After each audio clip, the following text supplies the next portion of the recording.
Egaa akkuma fuulduratti muuziqaa xinnoo sirraa dhageessan artistii Galaanaa Gaaromsaa fi artistii Yoosan Geetahuun rispoonsii yookaan deebii albama Teedii Afroo irratti qabatanii dhufanii jiru jechuudha. Egaa ni dhaqaatii daawwadhaan isiniin jedha liinkii isaa description box jala yookaan comment jala isiniin kaa'aa dhaqaatii YouTube chaanaalii Galaanaa Gaaromsaa irratti gadhiifamee jira.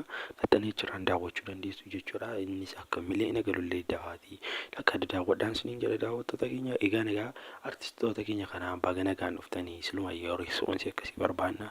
Rispoonsichis waa'ee baay'ee deebiinsaas baay'ee bareedaa fi akkasumas illee baay'ee kan namatti toludha jechuudha daawwattoota keenya. Egaa daawwattoota keenya akkuma beekamu chaanaalii keenya kanammoo subscribe godhaa isiniin jenna. Akkasumas dhaqaatii chaanaalii Galaanaa Gaaromsaas subscribe godhaa.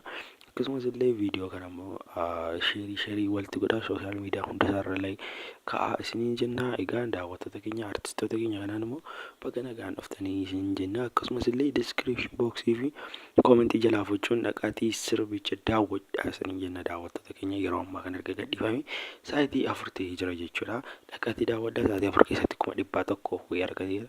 Kanaafuu sa'aatii 5 gidduutti illee miliyoona 1 akka inni galullee kan daawwattoota keenya odeeffannoon irra qabadhee dhufe immoo kana turee amma xumuraatti waan daawwataniif galatoomaa isiniin jecha artistoota keenya kana bukkee immoo haa daawwannu isiniin jedha. Egaa daawwattoota keenya galatoomaa.